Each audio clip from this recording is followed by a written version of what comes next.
Igaraçu, Pernambuco. Hoje, as gigantescas esteiras de aço inoxidável da fábrica continuam zumbindo, engolindo garrafas e latas em um ritmo frenético. É uma mega estrutura capaz de cuspir 42 milhões de litros de cerveja por ano. Mas, se você olhar de perto as linhas de envase, notará algo perturbador. Entre milhares de litros de líquido dourado, não há uma única gota da cerveja que ergueu aquelas fundações. Há pouco mais de uma década, a realidade era brutalmente diferente. Em apenas 9 meses após o seu lançamento, a cerveja Nobel havia conquistado 10% do acirrado mercado pernambucano. Era o orgulho absoluto do Nordeste, o verdadeiro ouro líquido de Igaraçu, celebrado nas mesas de bar, nas areias de Boa Viagem e nos almoços de família aos domingos. Mas num piscar de olhos, as garrafas com o rótulo premiado desapareceram das prateleiras. Nenhum aviso prévio, nenhum luto oficial. As torneiras secaram para sempre e o povo de Pernambuco foi roubado de sua própria criação. Como uma marca independente, dona da água mais pura do Brasil e prestes a se tornar um império regional, é apagada da existência de forma tão silenciosa. Não foi a falência, não foi a falta de clientes. A resposta está em uma única assinatura que custou 10 milhões de reais. Bem-vindos à história da cerveja Nobel. Uma jornada sobre ambição desmedida, o abismo das fusões corporativas e a tática impiedosa que os gigantes multinacionais usam para devorar e assassinar a alma de uma região. A cidade de Igaraçu, localizada na região metropolitana do Recife, sempre foi um marco na história do Brasil. Fundada no século XVI, é o lar de algumas das igrejas mais antigas do país e carrega em suas ruas o peso e a herança da colonização. Mas para um grupo de empreendedores visionários no início dos anos 2000, a verdadeira riqueza de Igaraçu não estava em sua arquitetura colonial ou em seus extensos registros históricos.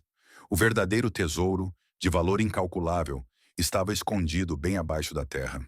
Um dos lençóis freáticos mais puros, abundantes e intocados de toda a região Nordeste.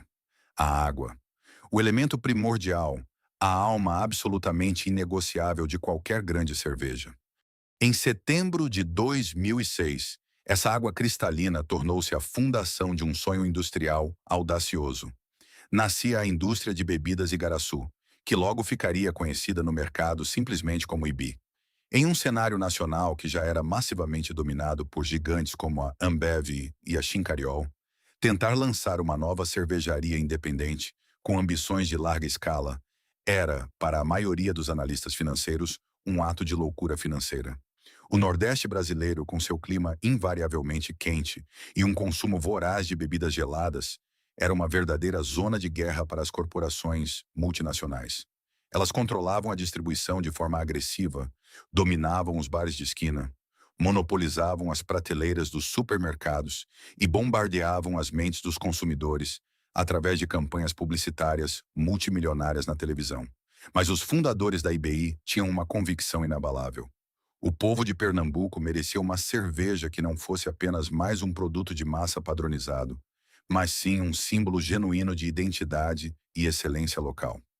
A fábrica em Igaraçu não foi construída para ser uma operação amadora. Ela foi erguida como uma fortaleza de inovação. Não houve economia nas instalações e nos equipamentos. Os enormes tanques de fermentação reluziam como monumentos imponentes de aço inoxidável, abrigando tecnologia de ponta importada diretamente da Europa. A capacidade inicial de produção impressionava até mesmo os concorrentes mais veteranos. A planta estava projetada para cuspir dezenas de milhões de litros por ano. Uma infraestrutura robusta que superava com facilidade muitas operações que já estavam estabelecidas no mercado há décadas. O objetivo central da IBI era criar uma cerveja do tipo Pilsen, mas com um padrão de qualidade premium. Ela precisava ser leve e refrescante o suficiente para aplacar o calor escaldante do litoral nordestino, mas ao mesmo tempo deveria possuir um amargor elegante, uma espuma cremosa e ingredientes selecionados que a diferenciassem imediatamente do padrão ralo e artificial que muitas vezes dominava o mercado popular. Os mestres cervejeiros trabalharam incansavelmente durante meses dentro dos laboratórios. O malte rigorosamente selecionado e o lúpulo importado foram combinados e testados repetidamente até atingirem a harmonia perfeita com a água divina e mineralmente balanceada de Igaraçu. Durante o minucioso processo de formulação e os testes finais, a tensão dentro da IBI era quase palpável no ar. O investimento financeiro para erguer aquele complexo havia sido colossal. As complexas linhas de invase precisavam rodar perfeitamente sem falhas. Os laboratórios de controle de qualidade trabalhavam 24 horas por dia, analisando amostras sem parar, garantindo que cada lote produzido mantivesse um padrão estrito e impecável. O nome escolhido para coroar essa obra-prima industrial foi Nobel. Uma palavra forte, de fácil pronúncia, com peso de reconhecimento global, que evocava diretamente ideias de excelência, mérito e alto prestígio. Não era um nome modesto para uma cervejinha de bairro, e essa era exatamente a intenção corporativa. A cerveja Nobel não foi concebida para ser um mero coadjuvante folclórico na região. Ela nasceu, estruturou-se e foi engarrafada para sentar na cabeceira da mesa do mercado de bebidas. No entanto, possuir uma infraestrutura fantástica e um produto de alta qualidade protegido dentro dos muros seguros da fábrica não era nenhuma garantia de sucesso externo. O verdadeiro teste de fogo, o tribunal implacável, seria o mercado aberto. Os bares tradicionais do centro de Recife, as ladeiras históricas de Olinda, as barracas de praia lotadas em Boa Viagem. Esses eram os verdadeiros e soberanos juízes. O consumidor pernambucano é historicamente conhecido por seu forte orgulho bairrista, mas também por sua extrema exigência e paladar aguçado. Se a Nobel não entregasse a excelência prometida logo no primeiro gole gelado, ela seria rejeitada implacavelmente, caindo no esquecimento, e o projeto milionário da IBI desmoronaria sob o peso de suas próprias dívidas antes mesmo de começar a engatinhar. À medida que o mês de setembro avançava para o seu fim e outubro se desenhava no horizonte, as primeiras garrafas verdes da cerveja Nobel começaram a deslizar pela esteira de envase em velocidade comercial. O som ritmado do vidro tilintando, o chiado industrial das tampinhas sendo cravadas sob pressão, o brilho dourado do líquido refletindo sob as fortes luzes de halogênio da fábrica. Era a materialização física de um sonho impossível. A expectativa e a atenção de toda a equipe diretiva chegavam ao limite máximo suportável. A IBI estava finalmente prestes a abrir os grandes portões de Igaraçu e lançar seu meticuloso ouro líquido em um oceano traiçoeiro, já patrulhado por tubarões corporativos sedentos por sangue. O calendário marcava outubro de 2006. O calor em Pernambuco não era apenas uma condição climática. Era uma força da natureza implacável que ditava o ritmo da vida, do comércio e, inegavelmente, do consumo de bebidas em todo o estado. Foi exatamente nesse cenário de temperaturas escaldantes que as primeiras frotas de caminhões, ostentando o logotipo elegante e orgulhoso da cerveja Nobel, deixaram os imensos portões da fábrica em Igaraçu rumo às ruas. O destino inicial dessas carretas carregadas de esperança não era apenas as grandes redes de supermercados, onde as gigantes multinacionais compravam as pontas de gôndola a peso de ouro para esmagar qualquer novato. A estratégia de penetração da IBI era muito mais inteligente, orgânica e enraizada na cultura local. Eles miraram o coração boêmio e pulsante da região. As entregas priorizaram os bares de bairro, as tradicionais barracas de praia, espalhadas ao longo da extensa orla de Boa Viagem, os pequenos botecos escondidos nas ladeiras históricas de Olinda e os restaurantes familiares em Jaboatão dos Guararapes. A recepção inicial foi nada menos que vulcânica.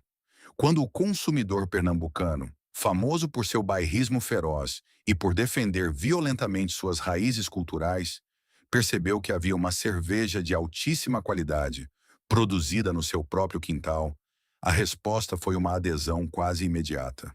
A Nobel não apelava apenas para o sentimento regionalista em suas propagandas. Ela entregava, com precisão cirúrgica, exatamente o que prometia dentro da garrafa. Ao primeiro gole, a diferença abismal tornava-se inegável até para os paladares menos treinados. A leveza incomparável proporcionada pela água puríssima do aquífero de Igaraçu, combinada com o amargor na medida exata de seus lúpulos selecionados, criava uma experiência refrescante que obliterava a concorrência instantaneamente. As marcas populares que há décadas dominavam o mercado, de repente pareciam excessivamente aguadas, pesadas, com um retrogosto metálico e artificial. A Nobel tinha personalidade, tinha alma. O colarinho de espuma densa durava mais no copo americano, resistindo bravamente ao calor úmido de Recife. O boca a boca espalhou-se como um incêndio incontrolável em Palha Seca. Em questão de semanas, bater no balcão e pedir uma Nobel estupidamente gelada tornou-se o novo e absoluto padrão de consumo nos finais de semana. Os garçons suavam a camisa, mal conseguindo dar conta de repor os freezers industriais. Havia relatos frenéticos de distribuidores menores que, desesperados, faziam fila na porta da fábrica em Igaraçu logo ao amanhecer, implorando por mais engradados, pois os estoques de seus principais clientes esgotavam antes mesmo do pôr do sol de sábado. Para a exausta, mas eufórica, equipe diretiva da IBI, os primeiros relatórios de vendas que chegavam às mesas, nas manhãs de segunda-feira, pareciam surreais. Os números não apenas batiam as projeções mais otimistas desenhadas nos planos de negócios. Eles as estilhaçavam completamente, reescrevendo o que se achava possível para uma cervejaria independente. A ascensão meteórica da Nobel nos meses subsequentes, especialmente durante a transição para o Carnaval de 2007, rasgou todas as regras não ditas do mercado de bebidas no Nordeste brasileiro.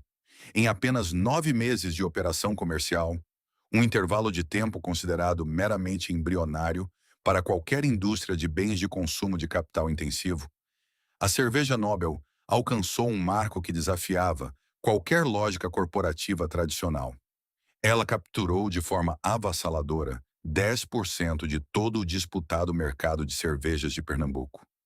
Uma fatia colossal, milionária, que foi arrancada diretamente das mãos ensanguentadas de conglomerados que gastavam dezenas de milhões anualmente em publicidade em horário nobre.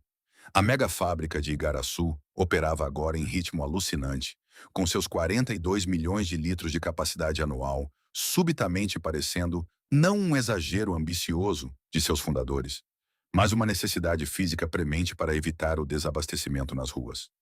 No entanto, no implacável tabuleiro de xadrez do capitalismo monopolista, o sucesso estrondoso de uma empresa regional independente nunca passa despercebido de forma pacífica. Pelo contrário, ele ecoa como um alarme de ataque aéreo ensurdecedor nos escritórios blindados de vidro e aço das metrópoles financeiras. Enquanto os pernambucanos brindavam com o seu novo orgulho líquido sob o sol escaldante, a milhares de quilômetros de distância, no interior de São Paulo, executivos de terno começavam a analisar os relatórios de perda de market share com crescente e palpável preocupação. O foco dessa apreensão vinha principalmente da Chincariol, na época a segunda maior e mais agressiva cervejaria do país. Para a gigante de Itu, o Nordeste não era apenas um mercado promissor. Era a sua fortaleza estratégica indiscutível, representando mais de 36% do seu faturamento nacional total. Era a galinha dos ovos de ouro que sustentava a expansão da empresa no resto do Brasil. E, de repente, quase da noite para o dia, uma marca regional insolente, armada com um produto superior e um apelo emocional inquebrável, estava corroendo suas margens de lucro de forma acelerada em um dos estados mais vitais da região. O sucesso esmagador da Nobel tornou-se, tragicamente e ironicamente, a sua própria sentença. Ao provar irrefutavelmente que era possível produzir uma cerveja premium em larga escala em Pernambuco, distribuí-la com eficiência e dominar a preferência visceral da população, a IBI pintou um alvo gigante, iluminado em neon, em suas próprias costas. Os radares das multinacionais não viam a Nobel como uma simples concorrente a ser superada nas prateleiras através de inovações de marketing. No mundo frio e predatório das grandes fusões e aquisições, um concorrente regional letal, que possui uma infraestrutura impecável, capacidade ociosa para crescer e acesso exclusivo a um aquífero inestimável, não é combatido em uma guerra justa de preços. Ele é neutralizado. Ele é engolido. A atmosfera de pura celebração nos corredores da fábrica em Igaraçu começou, lenta e silenciosamente, a mudar de densidade. Já não era mais a ansiedade extasiante de saber se o produto venderia, mas a apreensão invisível e sufocante de saber que eles haviam crescido demais, rápido demais. O meteoro brilhante havia iluminado intensamente os céus de Pernambuco, mas a física dos negócios dita que estrelas que queimam com essa intensidade costumam atrair forças gravitacionais esmagadoras. Os predadores gigantes já estavam circulando nas águas turvas do mercado, com as mandíbulas abertas, prontos para o bote. O sucesso estrondoso e repentino carrega uma maldição oculta. Ele exige um fôlego financeiro que poucas empresas independentes possuem. Na brutal indústria de bebidas, conquistar 10% do mercado de um estado populoso em apenas 9 meses não significa apenas glória. Significa a necessidade desesperadora de multiplicar a frota de caminhões, expandir as rotas de distribuição diárias, comprar milhões de vasilhames adicionais e injetar um capital de giro colossal para manter as engrenagens girando e o mercado abastecido. A indústria de bebidas Igaraçu, Dina IBI, estava vencendo a guerra nas ruas e nos bares, mas o custo dessa vitória ininterrupta ameaçava sangrar as finanças da empresa. Eles haviam criado um gigante regional, mas alimentar esse monstro recém-nascido estava se tornando uma tarefa quase impossível sem um parceiro de peso. Foi exatamente nesse cenário de vulnerabilidade disfarçada de triunfo absoluto que os executivos de terno bem cortado desceram do avião em Pernambuco. Era meados de 2007 e a Chincariol, o colosso com sede em Itu, São Paulo, não estava ali para uma visita de cortesia ou para observar passivamente o mercado. A gigante nacional vinha perdendo participação de mercado no Nordeste, sua região mais lucrativa, que representava mais de um terço de seu faturamento, e identificou na rebelde cerveja Nobel a causa exata de sua dor de cabeça e declínio nas vendas locais. No entanto, no manual de estratégias inflexíveis das grandes corporações, quando você não consegue esmagar um oponente formidável nas prateleiras através do marketing, você simplesmente abre os cofres, o compra e o assimila. As negociações aconteceram a portas fechadas, longe do barulho das esteiras de envase que continuavam a cuspir milhares de garrafas verdes por hora a poucos metros de distância. O que foi colocado sobre a mesa foi uma oferta de 10 milhões de reais pela aquisição total da IBI. Para qualquer analista de mercado ou engenheiro industrial que analisasse o negócio friamente, aquele número soava não apenas baixo, mas beirava o absurdo.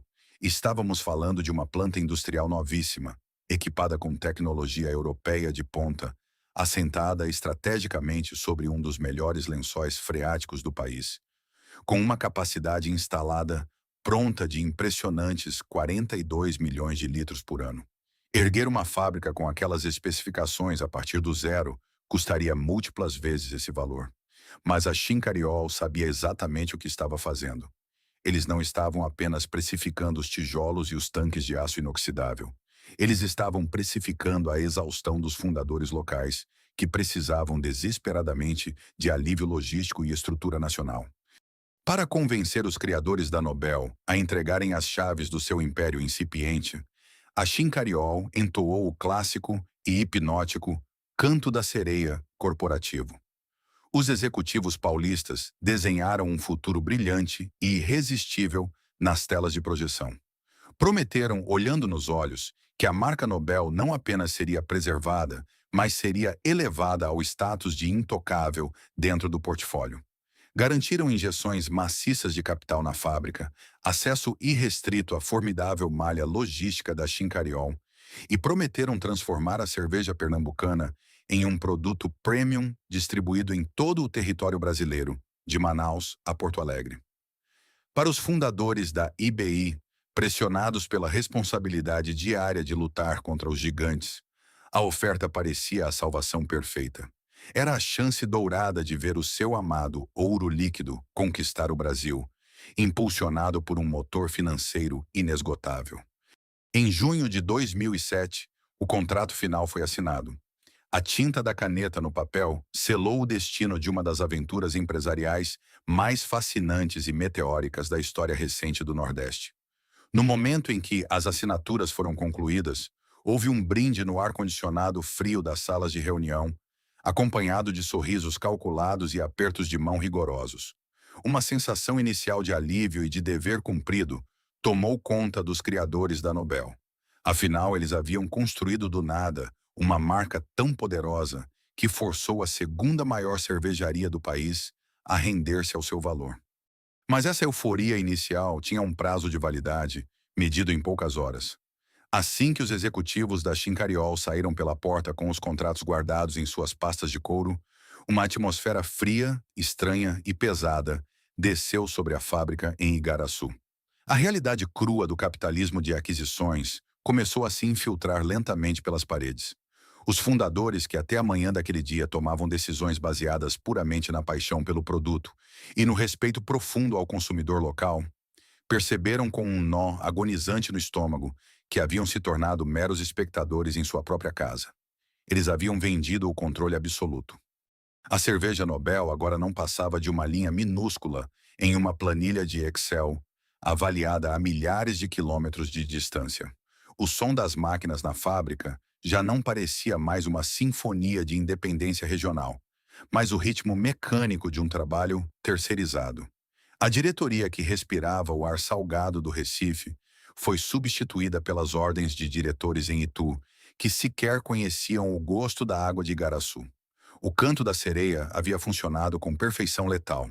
Atraiu os marinheiros para os rochedos com promessas de águas calmas e riquezas sem fim, apenas para, no momento seguinte, arrancar-lhes o leme das mãos. O catalisador da queda estava acionado. O capítulo mais sombrio da história da cerveja Nobel estava prestes a começar, não pelas mãos de seus inimigos nas ruas, mas por aqueles que agora controlavam a sua própria casa. O período que se seguiu à assinatura do contrato de 10 milhões de reais foi marcado por uma lua de mel corporativa que, retrospectivamente, não passou de uma miragem cuidadosamente orquestrada. Nos primeiros meses, sob a nova bandeira da Chincariol, os corredores da fábrica em Igaraçu ainda respiravam um ar de otimismo cauteloso e esperançoso.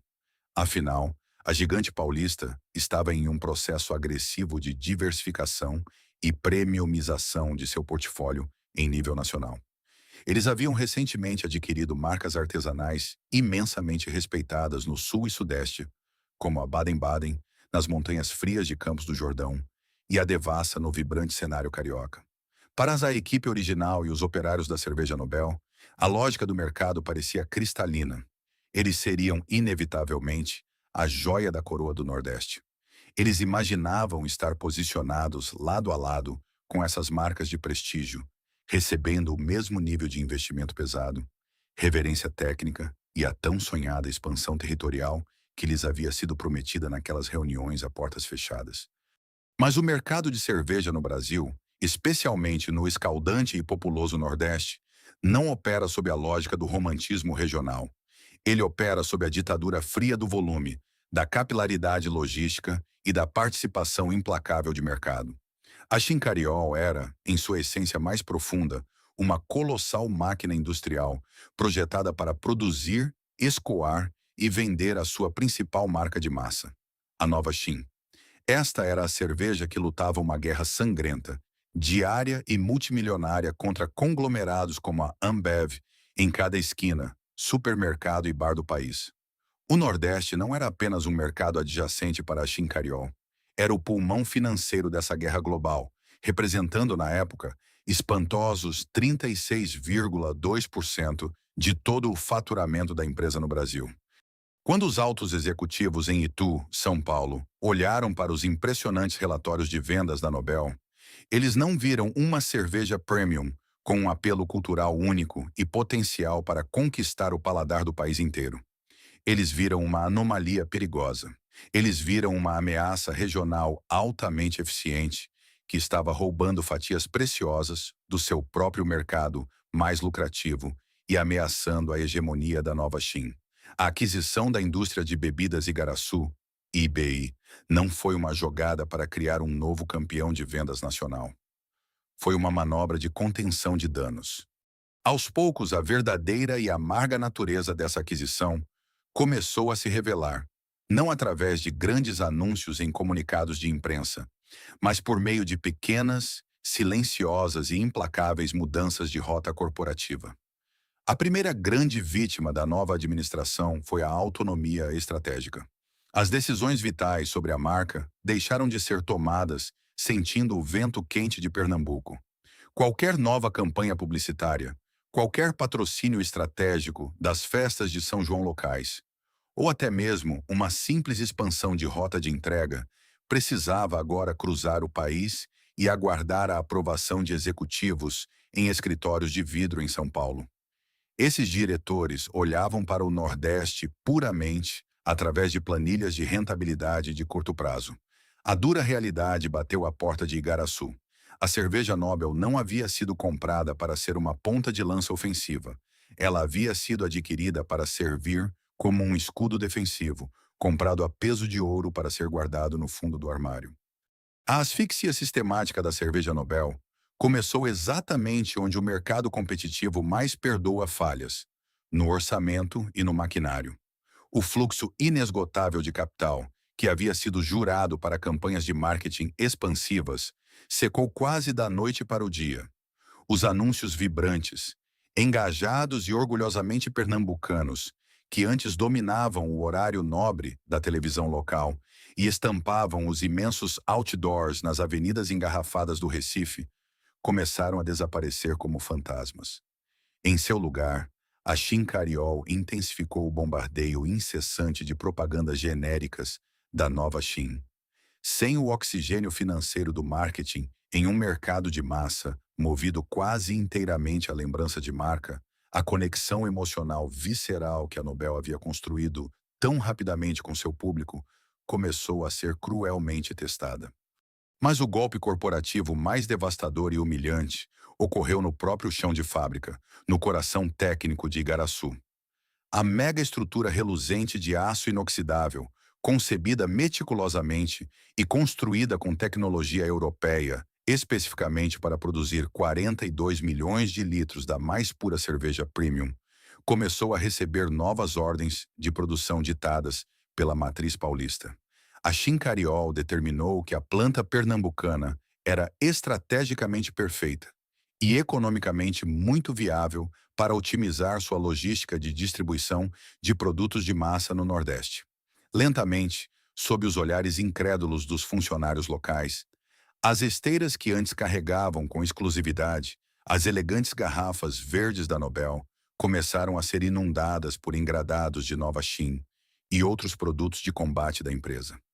Os mestres cervejeiros e operários da IBI, que poucos meses antes haviam derramado suor, insônia e devoção para criar um produto que derrotava as gigantes nos testes cegos, agora se viam reduzidos a meros operadores de uma linha de montagem terceirizada. Eles estavam engarrafando aos milhões o mesmo produto pasteurizado que haviam jurado combater. A capacidade de produção da cerveja Nobel foi artificial e deliberadamente estrangulada de dentro para fora, a fim de abrir espaço nos tanques para o volume colossal exigido pela marca principal da nova dona.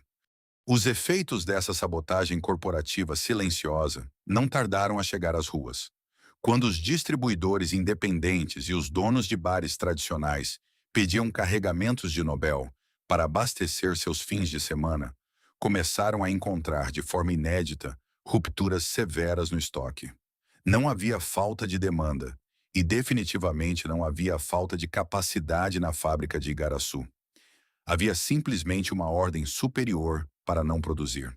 Em vez da cerveja pernambucana, os vendedores corporativos empurravam vendas casadas, forçando os comerciantes a aceitarem a nova Shein se quisessem manter o relacionamento comercial. A promessa brilhante de levar o sabor de Pernambuco para todo o Brasil, O famoso canto da sereia desfez-se em cinzas.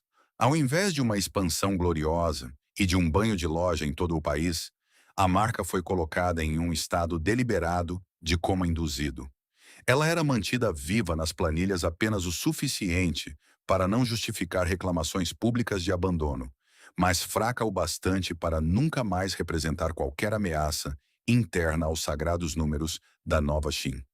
Para o povo pernambucano, as garrafas ainda podiam ser vistas de forma esporádica em alguns freezers mais antigos, mas a magia contagiante estava morta. O gigante rebelde e independente havia sido domado, acorrentado e colocado para trabalhar nas minas do mesmo império que ele quase destruiu. O cenário estava friamente montado, não para a consolidação, mas para o início de um desmoronamento estrutural e sistêmico sem volta. A asfixia lenta e cruel da cerveja Nobel nas prateleiras de Pernambuco poderia parecer, aos olhos de um observador externo e desatento, o resultado de uma estratégia deliberada, calculada e fria da matriz para proteger a sua marca principal. Havia, sem dúvida, um forte componente de canibalização defensiva nessa história. No entanto, a verdade que se desenrolava por trás das portas blindadas da sede da Chincariol, em Itu, no interior de São Paulo, era infinitamente mais caótica e destrutiva. O gigante que havia comprado a independência da indústria de bebidas Igaraçu, IBI, com a promessa de um futuro nacional dourado, estava, na realidade, apodrecendo por dentro. A asfixia da Nobel não era apenas uma decisão de mercado. Era o sintoma periférico de uma doença sistêmica terminal que corroía as próprias fundações do Império Chincariol. A estrutura de comando da segunda maior cervejaria do Brasil estava desmoronando sob o peso de dois flagelos corporativos incontroláveis: escândalos legais de proporções sísmicas e uma guerra civil fratricida pelo controle acionário. A sombra sombria da Operação Cevada, deflagrada pela Polícia Federal, ainda pairava de forma asfixiante sobre a companhia. As acusações de um esquema multibilionário de evasão fiscal e sonegação de impostos haviam resultado não apenas em prisões espetaculares de altos executivos, mas também em multas astronômicas que sangraram severamente o fluxo de caixa da empresa. O dinheiro que deveria estar financiando campanhas de expansão, modernização de fábricas e a consolidação de marcas premium como a Nobel estava agora sendo sugado por bloqueios judiciais, advogados de defesa e acordos de leniência. Como se o cerco da Justiça Federal e da Receita Pública não fosse punição suficiente, as salas de reunião em Itu tornaram-se o palco de uma das disputas familiares mais tóxicas da história do capitalismo brasileiro. Após a morte dos patriarcas fundadores, a segunda e a terceira gerações da família Chincariol mergulharam em uma batalha sangrenta pelo controle total do conselho de administração. Primos processavam primos. Metade da família desejava vender a operação inteira e sair do mercado de bebidas para sempre, enquanto a outra metade tentava desesperadamente manter o legado, mas sem a competência administrativa ou a harmonia necessária para governar um colosso com dezenas de milhares de funcionários e dezenas de fábricas espalhadas por um país de dimensões continentais. Nesse cenário de paranoia executiva, intrigas de corredor e balanços financeiros manchados de vermelho, o planejamento estratégico de longo prazo foi sumariamente atirado pela janela. Ninguém na diretoria paulista estava pensando em como valorizar uma marca regional de alta qualidade no Nordeste. Eles estavam lutando freneticamente para não irem à falência ou para não perderem suas próprias cadeiras no conselho na próxima Assembleia de Acionistas. A Chincariol havia se transformado em um transatlântico colossal navegando em meio a uma tempestade perfeita, com um casco perfurado, motores falhando e os oficiais no convés trocando tiros entre si. Quando um transatlântico corporativo começa a fazer água e ameaça a afundar, a primeira e mais instintiva medida de sobrevivência da tripulação é jogar a carga secundária ao mar. No ecossistema em colapso da Chincariol, o peso morto eram todos os projetos de nicho, as aquisições regionais que exigiam paciência e qualquer iniciativa que não se traduzisse em dinheiro imediato para tapar os rombos milionários da matriz. A cerveja Nobel, outrora a joia reluzente do mercado pernambucano, foi categoricamente atirada nas águas geladas do esquecimento corporativo. Para a equipe original da IBI e os trabalhadores de Igaraçu, a sensação não era mais apenas de frustração por terem o volume de produção reduzido, mas de uma orfandade corporativa profunda e aterrorizante. As linhas telefônicas que conectavam a fábrica em Pernambuco à matriz em São Paulo pareciam estar mudas. Pedidos urgentes de verba para manutenção de equipamentos, solicitações de estratégias básicas de vendas para o verão e relatórios alarmantes sobre a perda vertiginosa de espaço nos supermercados para a Ambev eram enviados por e-mail e ignorados por semanas a fio. Não havia ninguém no comando disposto a ouvir. Não havia mais um padrinho corporativo para defender a marca nas reuniões de orçamento.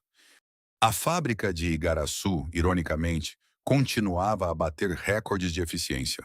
Suas máquinas modernas funcionavam impecavelmente, e os caminhões não paravam de entrar e sair pelos portões. Mas a alma do lugar havia sido drenada. Eles haviam se tornado uma mera instalação de terceirização interna, trabalhando noite e dia para produzir a nova Shin, gerando um caixa vital que era imediatamente transferido para São Paulo para apagar os incêndios de uma família em guerra. O povo de Pernambuco, alheio aos dramas nos tribunais e nas salas da diretoria paulista, apenas assistia, confuso, ao lento desaparecimento de sua cerveja favorita. Nas mesas dos bares, os antigos clientes da Nobel começavam a pedir outras marcas. Não por falta de lealdade, mas porque simplesmente não encontravam mais as garrafas verdes, que há poucos anos eram o orgulho absoluto do Estado. O golpe mais duro e irreversível para os criadores originais da Nobel não foi a perda financeira. Eles já haviam recebido seus 10 milhões de reais. O verdadeiro tormento era a impotência torturante de assistir, com as mãos atadas por contratos de não interferência, ao assassinato em câmara lenta da sua própria criação. Eles haviam entregado o filho prodigioso não a um tutor benevolente que o faria crescer, mas a um império doente e desesperado que estava sugando sua energia vital para sobreviver a mais um trimestre fiscal. Contudo, o caos interno da Chincariol estava atingindo o seu ponto de ruptura inevitável. A sangria financeira era grande demais, e as brigas familiares haviam tornado a governança impossível. O Império Nacional estava à venda, e no horizonte, sobrevoando as ruínas de Itu, um novo e formidável predador internacional preparava-se para pousar no Brasil, trazendo consigo uma cultura corporativa que ditaria a sentença de morte definitiva da Nobel. O ano de 2011 marcou o fim definitivo e inglório da dinastia familiar que havia governado a Chincariol por décadas.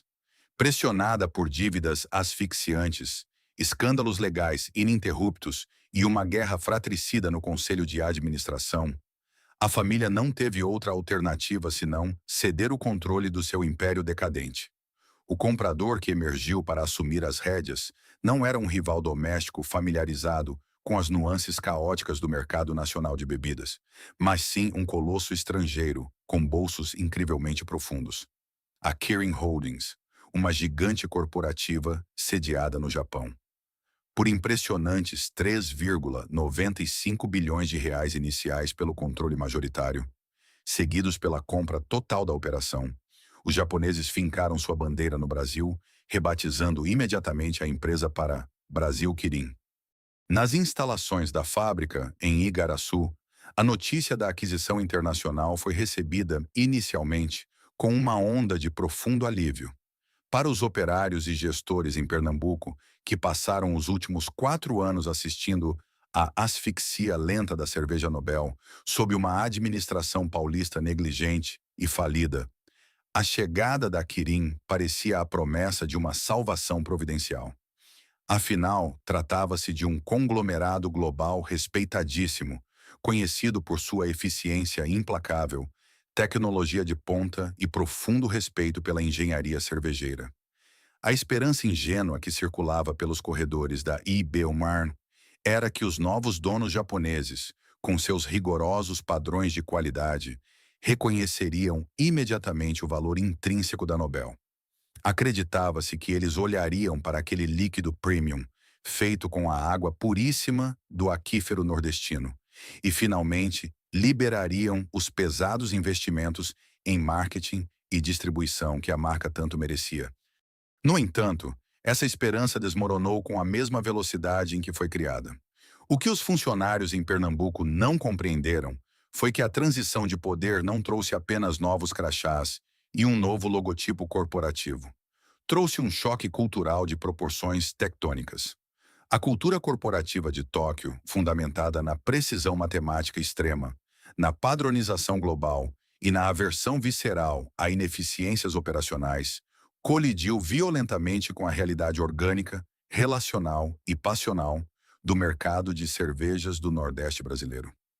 Onde os pernambucanos viam tradição, sentimento bairrista e o orgulho de uma cerveja local, os executivos japoneses viam apenas planilhas financeiras complexas, custos de logística e margens de lucro fracionadas. Quando os auditores da Kirin desembarcaram nas diversas plantas industriais pelo Brasil para realizar o inventário de sua nova e monumental aquisição, o foco deles não estava em recuperar o orgulho ferido das marcas regionais. O objetivo da matriz no Japão era puramente cirúrgico: limpar a casa, estancar a sangria financeira que haviam herdado da era Shin-Cariol e reestruturar completamente o portfólio de produtos para maximizar o retorno sobre os bilhões de dólares que haviam acabado de investir.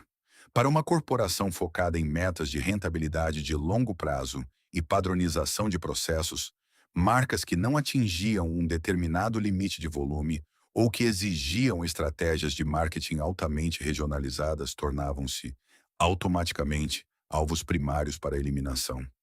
A reestruturação do portfólio implementada pela recém-nascida Brasil Kirin foi executada com uma frieza corporativa assustadora, desprovida de qualquer sentimentalismo pelo legado das marcas que haviam adquirido.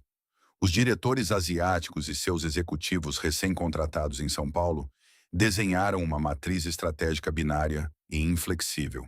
De um lado, a empresa precisava sustentar sua operação de guerra, focada no alto volume e baixo custo, mantendo a nova Shin como o motor principal de caixa. Do outro lado, o foco para o segmento de alto valor agregado seria direcionado exclusivamente para marcas com apelo nacional e internacional, como a Eisenbahn e a Baden-Baden, além da introdução de produtos da própria Kirin no mercado brasileiro. Dentro dessa nova arquitetura globalizada, não havia espaço para um híbrido como a cerveja Nobel. A marca Orgulho de Pernambuco, que já vinha sendo sabotada pela gestão anterior, agora estava sendo dissecada sob o microscópio inclemente dos analistas de Tóquio. Na visão da Brasil Kirin, a Nobel era uma anomalia dispendiosa. Uma cerveja premium de alta qualidade que consumia insumos mais caros, mas cujo apelo e distribuição eram severamente restritos a um único estado do Nordeste. Ela não tinha a escala colossal de uma cerveja de massa para justificar os custos operacionais, tampouco a abrangência territorial de uma marca especial nacional para justificar pesadas campanhas publicitárias. Ela havia caído no mais perigoso dos abismos corporativos: o limbo regional. A sentença de morte não foi proferida através de um anúncio dramático ou de um memorando oficial de encerramento das atividades. No mundo das grandes corporações, marcas problemáticas não são executadas em praça pública. Elas são deixadas para morrer de inanição em salas climatizadas. As ordens que chegaram à fábrica em Igaraçu foram brutais em sua sutileza. As cotas de produção da cerveja Nobel foram reduzidas a percentuais estatisticamente irrelevantes. As compras de malte especial e lúpulos selecionados, necessários para a sua formulação única, foram drasticamente cortadas pelos departamentos de compras centralizados. A gigantesca capacidade de produção de 42 milhões de litros da planta foi quase inteiramente sequestrada para suprir a demanda da nova Shin e de refrigerantes populares da companhia. Para os profissionais de vendas em Pernambuco, a situação tornou-se humilhante. Eles eram forçados a visitar seus antigos e leais clientes nos bares e supermercados de Recife, sem ter o produto para oferecer. Quando os donos de estabelecimentos exigiam a Nobel, Os representantes da Brasil Quirim tinham ordens estritas para empurrar outras marcas do portfólio sob a justificativa de problemas temporários de produção. Aos poucos, a escassez proposital quebrou o último elo que mantinha a marca viva, o hábito de consumo do cliente. O consumidor nordestino, sedento no calor implacável, não podia esperar pelo retorno de uma cerveja que a própria empresa havia decidido esconder. As prateleiras foram esvaziadas, os freezers foram ocupados por concorrentes, e o início do fim da Nobel consolidou-se não por falta de amor do seu público, mas pela implacável e silenciosa caneta dos executivos do outro lado do mundo. Para o público não houve um grande estrondo. Não houve um comunicado oficial lido no horário nobre da televisão pernambucana, nem um obituário impresso nas páginas dos jornais locais anunciando o fim da linha. No implacável mundo corporativo das gigantes multinacionais, marcas regionais que caem em desgraça não recebem a dignidade de um funeral público. Elas são submetidas a uma eutanásia silenciosa. A morte da cerveja Nobel não foi decidida nas mesas dos bares de Boa Viagem por falta de paladar ou por súbita rejeição popular. Ela foi friamente calculada, linha por linha, em planilhas de Excel impessoais projetadas em telas de computadores a mais de 17 mil quilômetros de distância, nos imaculados escritórios de Tóquio e ratificadas na sede brasileira em São Paulo. O processo de desligar os aparelhos da Nobel foi metódico e excruciantemente lento. A Brasil Quirim, sob sua nova doutrina de extrema eficiência e foco absoluto em suas marcas principais e produtos globais, cortou definitivamente as poucas artérias financeiras que ainda alimentavam a marca pernambucana. Os orçamentos anuais, que já eram esquálidos durante a fase final e caótica da gestão Chincariol, foram simplesmente zerados. Nenhuma verba para manutenção de freezers nos pontos de venda. Zero investimento em materiais gráficos, porta-copos ou faixas de lona para os botecos tradicionais. A ordem não escrita, mas rigorosamente aplicada pelos diretores de portfólio, era deixar a marca sangrar até secar completamente, sem atrair a atenção da mídia ou causar alarme prematuro nos consumidores. Nas ruas movimentadas de Recife, Olinda e Jaboatão, a ausência começou a ser sentida como uma coceira fantasma. No início, os clientes assíduos chegavam aos seus bares favoritos no fim de sexta-feira, pediam a sua tradicional Nobel, estupidamente gelada, e ouviam do garçom um pedido de desculpas ensaiado, alegando que o caminhão da distribuidora havia falhado naquela semana.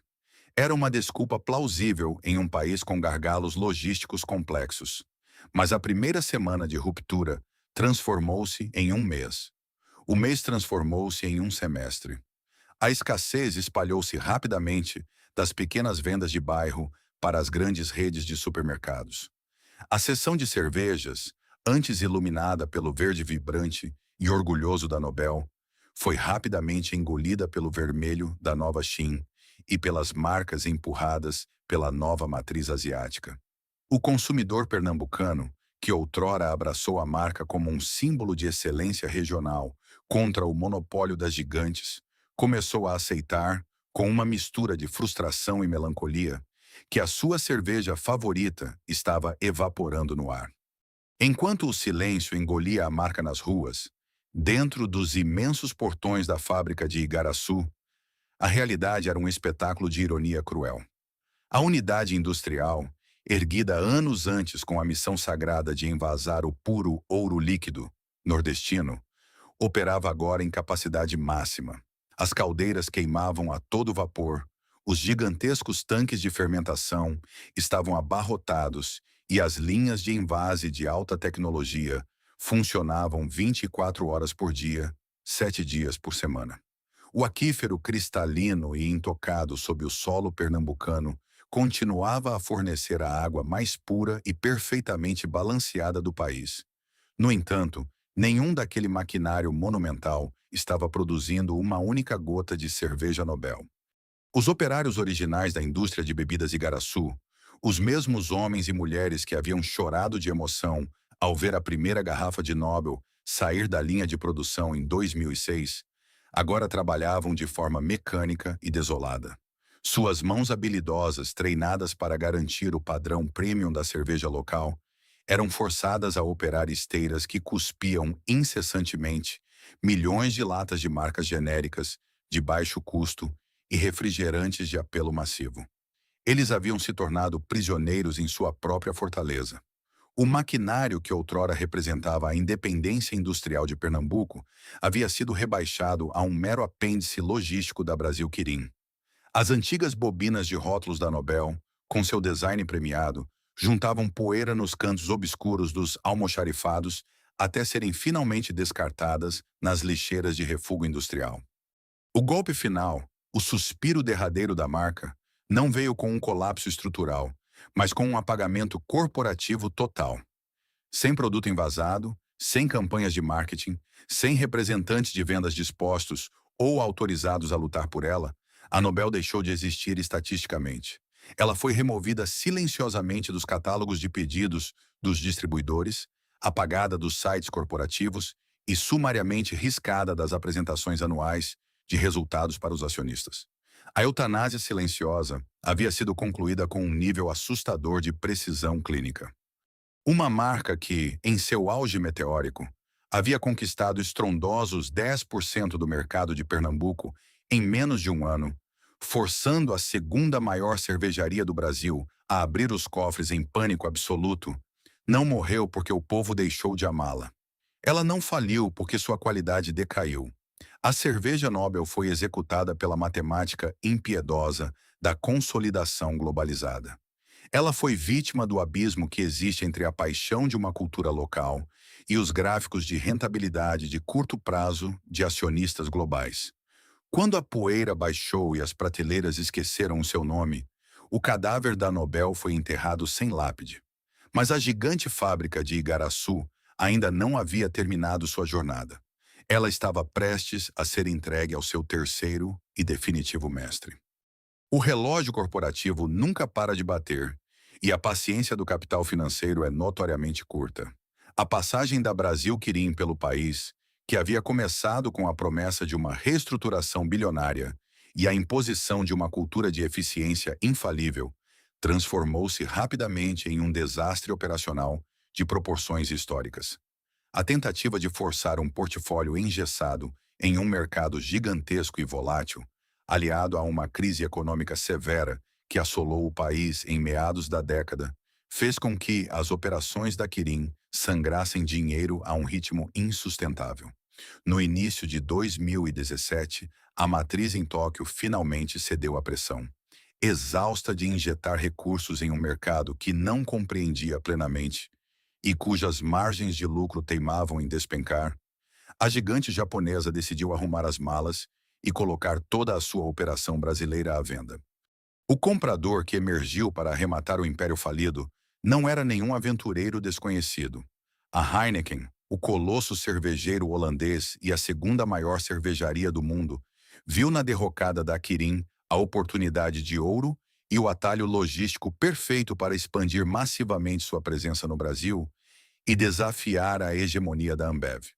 O negócio foi selado por 2,2 bilhões de reais, uma fração amarga e dolorosa do que a Quirim havia pago anos antes.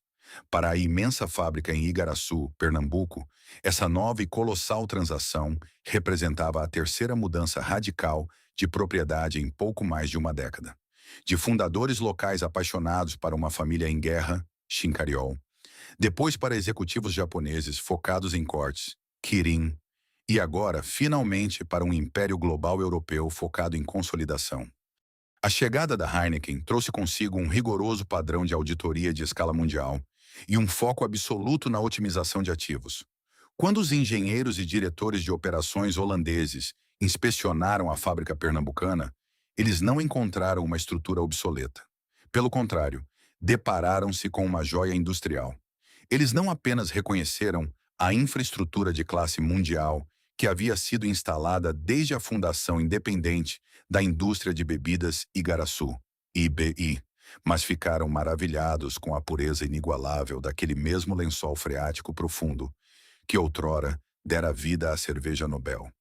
Aquela água, perfeitamente mineralizada e abundante, era o ambiente ideal e o recurso crítico para a produção de suas marcas globais em larga escala no calor do Nordeste. A sobrevivência da estrutura de aço, concreto e tecnologia estava, portanto, firmemente garantida. No entanto, o que foi considerado uma salvação providencial para o maquinário tornou-se o decreto de extinção absoluto e final para a marca Nobel. Se a gestão da Kirin havia colocado a cerveja pernambucana em um estado de coma induzido por inanição, a Heineken simplesmente desligou os aparelhos de vez e mandou esvaziar a sala. A gigante holandesa tinha uma estratégia cristalina, fria e implacável para o território brasileiro. Foco total e irrestrito em sua marca principal, Heineken, no segmento premium, e um fortalecimento massivo da marca Amstel para travar a guerra no segmento de volume e massa.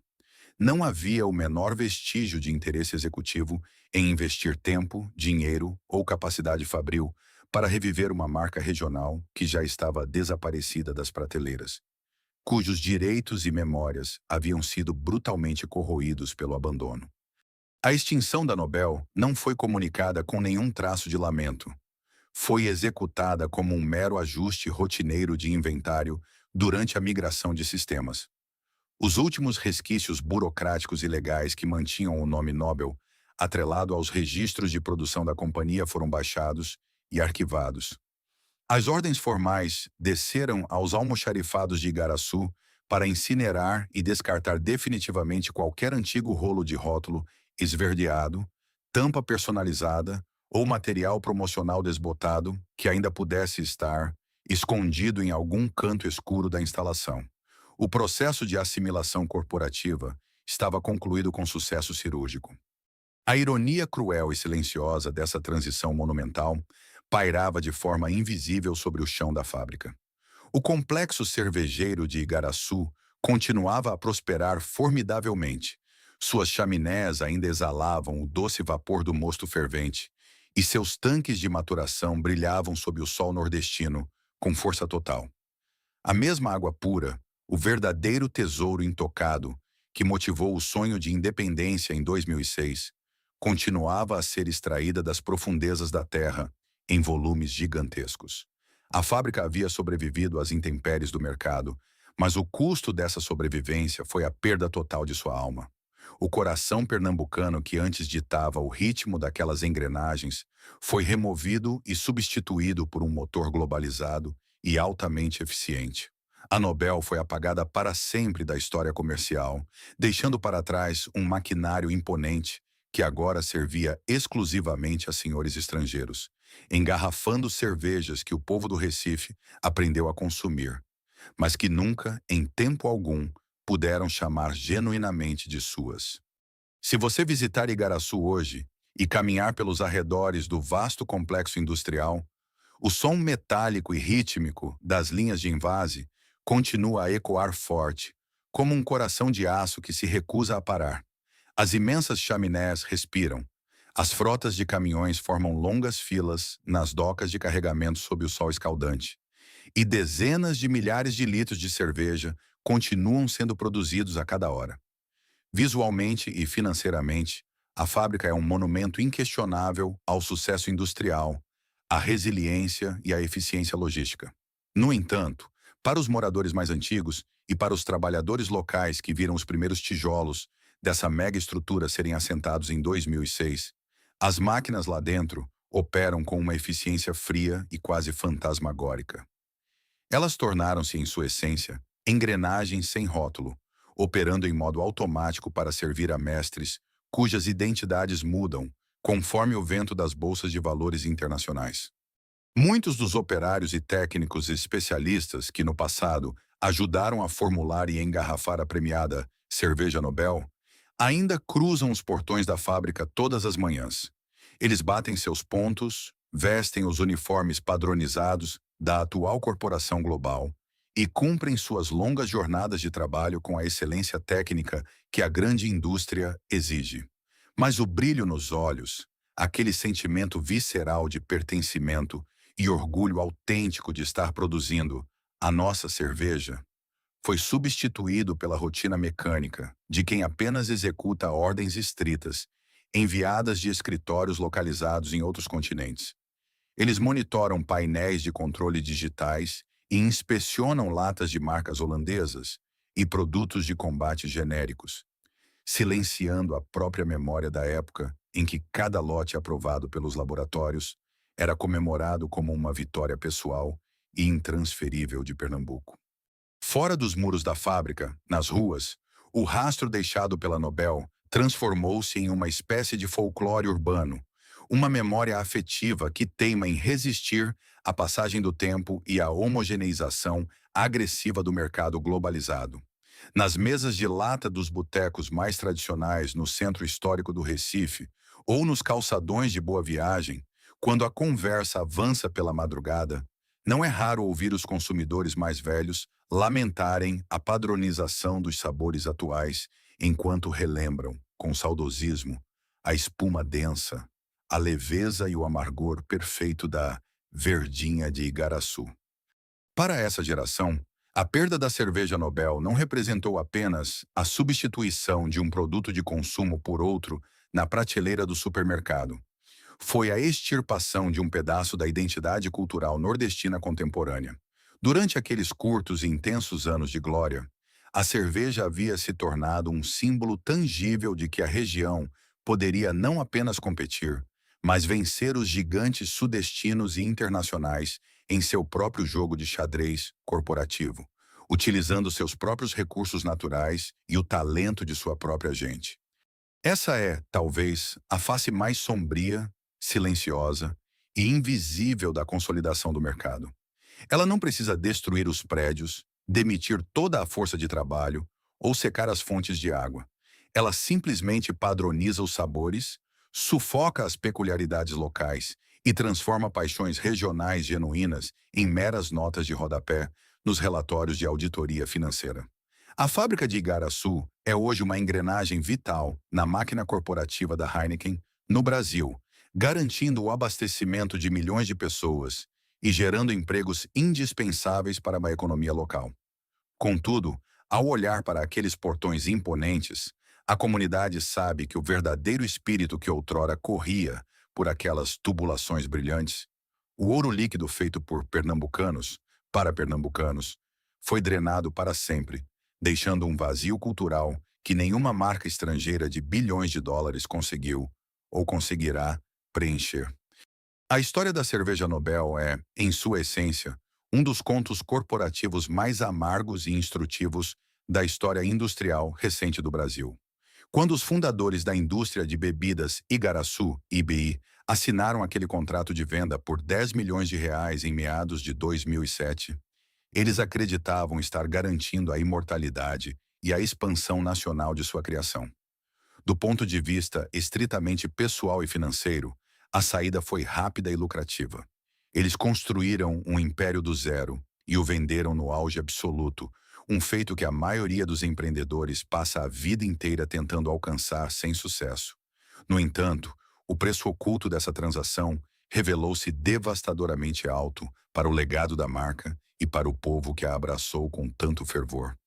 A grande e muitas vezes trágica lição que a ascensão e a queda da Nobel deixa para o mercado é a natureza implacável e predatória das fusões no capitalismo monopolista. Quando um conglomerado gigante adquire uma marca regional de estrondoso sucesso, o discurso público para a imprensa é invariavelmente adornado com palavras reconfortantes como sinergia, investimento e respeito às raízes locais. A realidade dos bastidores, contudo, é regida por uma matemática fria. Na esmagadora maioria das vezes, o peixe grande não engole o peixe menor para ajudá-lo a nadar mais rápido no oceano. Ele o engole para eliminar um concorrente ágil que está corroendo suas margens de lucro, ou simplesmente para tomar posse do território valioso onde ele habita. Neste caso específico, a moderníssima infraestrutura fabril e o inestimável e puríssimo aquífero de Igaraçu. Vender uma empresa precocemente significa, inexoravelmente, entregar o destino de um produto nascido da paixão e da identidade regional a executivos distantes que não possuem absolutamente nenhum vínculo emocional com a sua história ou com os seus consumidores. Para os diretores nas matrizes em São Paulo e, posteriormente, em Tóquio, a Nobel nunca foi o ouro líquido de Pernambuco. Ela era apenas um código de barras problemático em um vasto e complexo sistema de gestão de portfólio. Quando as planilhas de rentabilidade de curto prazo exigiram cortes e padronização, a marca pernambucana foi sacrificada sem qualquer hesitação. A morte da Nobel prova, de forma irrefutável, que a identidade cultural, a qualidade superior dos ingredientes e o orgulho local não têm peso ou defesa alguma quando colocados na balança contra a necessidade de eficiência global e otimização extrema de lucros das multinacionais. O voo da cerveja Nobel foi deslumbrante, mágico, porém tragicamente curto.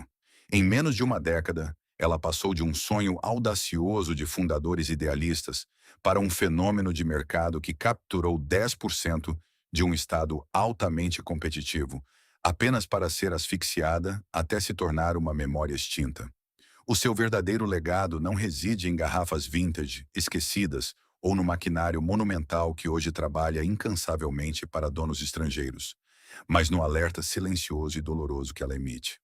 A Nobel provou definitivamente que o Nordeste do Brasil era capaz de criar uma cerveja de excelência inquestionável, capaz de aterrorizar impérios. Mas também provou, da maneira mais dura possível, que a alma de uma marca morre no exato momento em que ela é vendida para aqueles que enxergam apenas os números, e não a história que existe por trás de cada gole. 12. A queda da cerveja Nobel não é apenas mais um estudo de caso corporativo sobre fusões e aquisições mal executadas. É, no fundo, uma reflexão dolorosa sobre o que perdemos na marcha implacável e silenciosa da consolidação global. Quando olhamos para as prateleiras dos nossos supermercados hoje, somos confrontados com uma ilusão de extrema variedade. Vemos dezenas de rótulos coloridos, garrafas com designs arrojados e promessas de experiências autênticas. Mas e se você arranhar a superfície e olhar para trás das pesadas cortinas corporativas, perceberá que quase todas essas diferentes marcas pertencem a apenas 2 ou 3 colossos multinacionais. A verdadeira tragédia que se desenrolou em Igaraçu não foi o colapso físico de uma fábrica. Afinal, as esteiras de aço continuam rodando, as chaminés continuam fumegando e o aquífero sagrado continua a jorrar sua água pura. A verdadeira tragédia é a padronização silenciosa do nosso paladar e o apagamento irrevogável da nossa identidade regional. A Nobel provou, com uma maestria incontestável, que é plenamente possível criar excelência no próprio quintal. Ela provou que o talento, o orgulho nordestino e os recursos locais podem conceber um produto forte o suficiente para aterrorizar os maiores monopólios do país. Contudo, ela também nos deixou um alerta sombrio. Se não valorizarmos e protegermos nossas criações originais, se celebrarmos a venda dos nossos símbolos locais ao primeiro cheque com muitos zeros, acabaremos fadados a consumir exclusivamente aquilo que acionistas invisíveis em Tóquio, Amsterdã ou Nova York decidirem que é estatisticamente mais lucrativo para eles. O ouro líquido de Pernambuco pode ter secado nas prateleiras, mas a sua memória permanece viva como o brilhante testamento de um povo que por um curto e mágico período saboreou a sua própria independência industrial. E você? Você lembra da época em que a cerveja Nobel dominava os finais de semana e as mesas de bar em Pernambuco? Ou existe alguma outra grande marca na sua região que foi friamente engolida e destruída por um gigante corporativo? Deixe a sua história e a sua lembrança nos comentários abaixo, pois a memória cultural é a única coisa que as multinacionais não podem comprar. Se este documentário fez você enxergar os bastidores do mercado corporativo com outros olhos, não se esqueça de se inscrever no canal, deixar o seu like e compartilhar este vídeo com seus amigos. Toda semana, nós mergulhamos fundo para revelar as verdades ocultas, os sucessos estrondosos e as quedas dramáticas das maiores indústrias do mundo. Muito obrigado por assistir e até a próxima.